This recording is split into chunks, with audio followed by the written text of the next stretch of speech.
For thousands of years, humanity has sought to understand the divine. Across cultures and through generations, the quest for the sacred has driven our stories, our art, and our very understanding of existence. One name has echoed, resonating through the corridors of time, whispered in hushed tones and proclaimed in moments of profound revelation. Through mountains, across valleys, and over the vast expanse of deserts, the echoes of this name have persisted, a testament to its enduring significance. And sanctuaries, from the grandest temples to the most humble shrines, have served as vessels for this sacred name, places where humanity has sought connection with the divine. Spoken by prophets, those chosen individuals who dared to listen to the voice of the divine and convey its message to the world. Their words carried the weight of revelation, and the name was central to their pronouncements. Hidden by scribes, carefully preserved and meticulously copied, the name was treated with the utmost reverence, its power both acknowledged and protected. The act of writing became a sacred duty, ensuring the name's survival. Lost in translation as languages evolved and cultures shifted, the precise pronunciation and meaning of the name became obscured, leading to centuries of debate and interpretation. The nuances of ancient Hebrew faded, leaving gaps in our understanding. This is the story, a journey through time and across cultures, a quest to rediscover a name that has shaped civilizations and inspired countless souls. Of the name of God, a name that holds the key to understanding our relationship with the divine, a name that resonates with power and mystery. Yahuwah, a pronunciation that echoes the ancient sounds, a rendering that seeks to capture the fullness of the divine presence. According to renowned Norwegian Bible scholar Sigmund Moenkel, from Yahuwah, O He, an exclamation from ancient northern Semitic tribes, witnessed by suffixes of the name of ancient prophets Eliyahu, Elijah, Yeshayahu, Isaiah, Yahushua, Jesus, Yehovah, a Masoretic vocalization used in myriad medieval manuscripts of the Jewish scribes from the 10th to the 13th century, and championed today by Dr. Nehemiah Gordon. It is thought to be applying the vowel points of the title Adonai to the letters of the Tetragrammaton, Yod-He Vav-He, Yahweh, championed by archaeologist the late William Albright. His vocalized is based on parallels with the verb to be in Hebrew, Haya, he was, in the third person, imperfect Yihye. But the form Yahweh is not actually Hebrew but rather from the Aramaic form of the verb to be. This is developed from Yahuwah saying to Moses at the burning bush, Eheye, Asher Eheye, I am who I am, or I will be, that is who I will be. This first-person common singular of the verb to be used by Yahuwah to send Moses to Israel was used to try to understand the vocalization and meaning of Yahuwah, or Yod-He Vav-He. The Tetragrammaton, the 4 Hebrew letters that represent the ineffable name, a symbol of the divine mystery at the heart of biblical faith, Yod-He Wah-He. These are not mere letters, they are vessels of meaning, containers of a profound spiritual significance that has captivated scholars and believers for centuries. Yod the hand, He the window, Vav the nail, He the window. One has interpreted the name, Behold the hand. Behold the nail as pointing to the crucifixion of Jesus Yahushua. 4 sacred letters, a code, a key, a whisper of the divine that has been passed down through generations, etched in stone and written on parchment. Yah-W, the representation of the divine name, a symbol that transcends language and culture, a reminder of the ultimate source of creation and being. It was with Yod and He that Elohim created the light, saying Yehi, or be light, Yehi, Yod, He, Yod. The same 2 letters that make the name Yah, as in Hallelujah. Engraved in ancient stones from the 13th century Solib inscription to the Gabriel stone from the late Second Temple period, a lasting testament to the importance of the name, a declaration of faith etched into the very fabric of the earth, and preserved in, protected from the ravages of time and the vagaries of history, the name has endured, a beacon of hope and a source of inspiration, the oldest scrolls. Within these fragile fragments of the past, the Dead Sea Scroll parchments, in Hebrew and Greek and Aramaic, the magical papyri in Greek and Aramaic, the name appears a glimpse into the beliefs and practices of those who came before us. From Mount Sinai, the place of revelation, the mountain where Moses received the 10 Commandments, the name was proclaimed with power and authority. To the temples of Egypt, where ancient mysteries were practiced and the divine was worshipped in countless forms, the influence of the name can be traced. The divine name, a unifying force that transcends geographical boundaries and cultural differences, a common thread that connects humanity to the divine, was not just spoken, it was not merely a word to be uttered, but a concept to be understood, a reality to be experienced.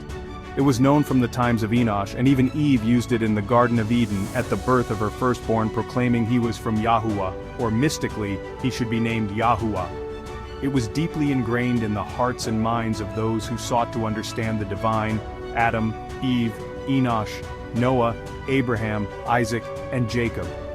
Across centuries, the understanding and interpretation of the name has evolved, shaped by historical events, cultural influences, and theological debates. During the exiles, ideas of the name being ineffable were picked from Babylonian traditions by the Jews. They got ashamed when the Babylonians mocked them and began to voice using the name, "How can I sing Yahuwah's song in a strange land?" Scholars and believers have dedicated their lives to unraveling the mysteries of the name, seeking to understand its true meaning and its relevance to their own spiritual journeys. Wrestled with pronunciation. The correct way to pronounce the name has been a subject of intense debate, with different traditions and interpretations emerging over time. But all ancient words and names are a mystery to pronounce, for no one living now knows exactly how to pronounce ancient words. Some preserved it, guarding it jealously, ensuring its accurate transmission to future generations, recognizing the power inherent in its proper articulation, as Yehovah. This pronunciation became widely accepted, a standard form used in many translations and religious traditions. Others argued, presenting compelling evidence and reasoned arguments in support of alternative pronunciations, challenging the established norms, for Yahweh. This form gained traction among scholars after Albright's analysis, seeking to reconstruct the original sounds of ancient Hebrew. But ancient inscriptions, unearthed from the sands of time in Babylon and Assyria, offer tantalizing clues, hinting at a pronunciation that may have been lost or forgotten.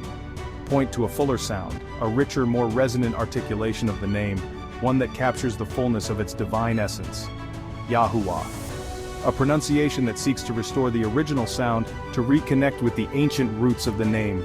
The evidence for this rendering precedes Yehovah by almost 800 years. It comes from inscriptions of the Jewish exiles in Babylon and Assyria. One inscription says Nadav Yahuwah, or Gift of Yahuwah, as explained by Rabbi David Weinberg, Hebrew Union College, in a lecture on the Bible and Assyriology on Mount Zion on May 4, 2000 in the Institute of Holy Land Studies. Each speaks, each rendering, each pronunciation offers a unique perspective on the divine name, a different facet of its multifaceted reality. To the same name, the same fundamental essence, the same ultimate source of creation and being, regardless of how it is pronounced or understood. Different echoes resonating through time and across cultures, each carrying a unique vibration, a distinct flavor of the divine, of a single divine truth. The name is a window into the divine, a portal through which we can glimpse the ultimate reality. Maimonides says it is the only name that is not developed from Yahuwah's attributed, but his from him himself. The name didn't disappear, it was not lost to the ages, but rather it was carefully guarded and preserved, passed down through generations of faithful believers. It was carried forward, entrusted to those who understood its power and its significance, ensuring its survival for future generations. In the Son. The name found its ultimate expression in the person of the Messiah, the embodiment of the divine will and the fulfillment of ancient prophecies. The very title of the first king of Israel, Saul, was Messiah Yahuwah, or Yahuwah's anointed, as David called him. The name Yahushua, a name that resonates with hope and salvation, a name that embodies the very essence of the divine plan. It first appears in the time of Moses. He took a young man called Hosea, added a yod to his name, he became Yahushua, Jesus, Jesus. He was then commanded to lead the people into the promised land. It may combine Yahuwah and Yasha, a powerful combination of the divine name and the concept of salvation, a testament to the transformative power of faith, or it may be read as a combination of Yahu and Shua. Shua can be a poetic form from the root Yod Shin Ayin, Yasha to save, deliver or rescue. Shua can also mean cry for help or deliverance. Yahushua and Yeshua are interchangeable names. Zechariah, the post-exilic prophet, uses Yahushua, and Ezra, the later scribe, uses Yeshua when referring to the same character, Yahushua, Yeshua, son of Yahutzadak. The verb participle Yeshua as a name is post-exilic and used in after the people returned from Babylon. The name means Yahuwah saves. The very essence of the Messiah's mission, to bring salvation to humanity through the power of the divine name. Every time I call, every time I utter the name of the Messiah, I am invoking the power of the divine, connecting with the source of all creation. Yahuwah said, "Wherever I cause my name to be recorded, there I will come and I will bless you." When I call on the Messiah, Yeshua, I am reaffirming my faith, declaring my allegiance to the divine plan, and seeking guidance and strength for my journey.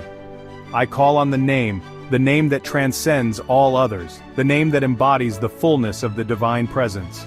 Joel the prophet noted, "Everyone who calls on the name Yahuwah shall be saved." Apostle Peter picks this up in his first sermon of the new era in 30 AD. Jesus Yahushua is given the name above all names after his resurrection. Isaiah 45 is applied to Jesus by Apostle Paul in Philippians 2. Therefore Elohim has exalted him to the highest place and given him the name which is above every name, that at the name of Yahushua, Jesus, every knee should bow in heavens and on the earth and under the earth, and every tongue confess Yahushua Mashiach Yahuwah, Kurios Jesus Christos, Lord Jesus Christ, to the glory of Elohim the Father. Worship today in many ways has become disconnected from its ancient roots, losing the sense of awe and wonder that once characterized our encounters with the divine, has lost its wonder. The rituals have become routine, the words have lost their meaning, and the connection with the divine has become weakened. But rediscovering the name, reconnecting with the ancient roots of our faith, can reignite the spark of wonder and restore the sense of awe that has been lost. Revives awe. It awakens a sense of the sacred, a recognition of the divine presence in our lives.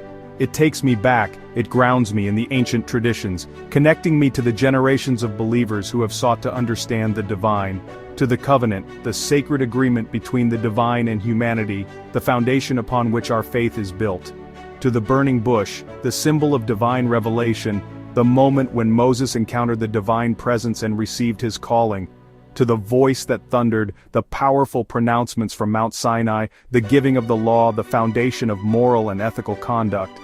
Over Sinai, the mountain of revelation, the place where humanity encountered Yahuwah in his power and glory. Now, the name, after centuries of obscurity and debate, is being revealed anew, its power and significance being rediscovered by a new generation of seekers. Is revealed again, shedding light on ancient mysteries and offering a deeper understanding of our relationship with the divine. Not to debate, not to engage in endless arguments about pronunciation or interpretation, but to bring peace and blessing. The earth shall be filled with the knowledge of Yahuwah as the waters cover the seabed, and they will not harm nor destroy in all my holy mountain, said Yahuwah to Isaiah regarding the coming age, but to awaken to the presence of Yahuwah in our lives, to awaken to the power of the name, to awaken to the true meaning of our faith. Yahuwah, a pronunciation that resonates with the ancient sounds, a reminder of the divine presence that has been with us since the beginning of time. Yehovah, a familiar form, a testament to the enduring power of tradition and the ongoing quest to understand the divine. Yahweh, an educated scholarly guess, an attempt to reconstruct the original pronunciation, a bridge to the ancient world. His name, the name that transcends all languages and cultures, the name that embodies the fullness of the divine presence, and his son's name. The names are intertwined, inseparable, a testament to the unity of the divine. Read the book Yahuwah, Yehovah, Yahweh, His Name and His Son's Name by Anthony Hilton. Delve into the ancient texts, explore the mysteries of the divine name. Yahuwah appears 6,828 times in the Bible, more than twice all the titles of God put together, for example Elohim, El Eolah, Adon and Adonai. The book brings together that weaves together the threads of ancient wisdom and prophetic truth, offering a comprehensive understanding of the divine. Ancient wisdom, the accumulated knowledge of generations of seekers, the insights of prophets and scholars, the wisdom that has been passed down through the ages, and prophetic truth, the divine messages that have guided humanity for centuries, the visions of a future filled with hope and redemption. Available now on Amazon. Embark on a journey of discovery, unlock the secrets of the divine name, and experience the transformative power of faith. Uncover the past, delve into the ancient texts, and rediscover the roots of your faith. Restore the awe, reconnect with the divine presence, and experience the wonder of creation. Encounter the divine. Open your heart to the presence of the sacred, and experience the transformative power of the name and be transformed. Yahuwah said, "This is my name forever, my memorial from generation to generation. Let all nations call on his name."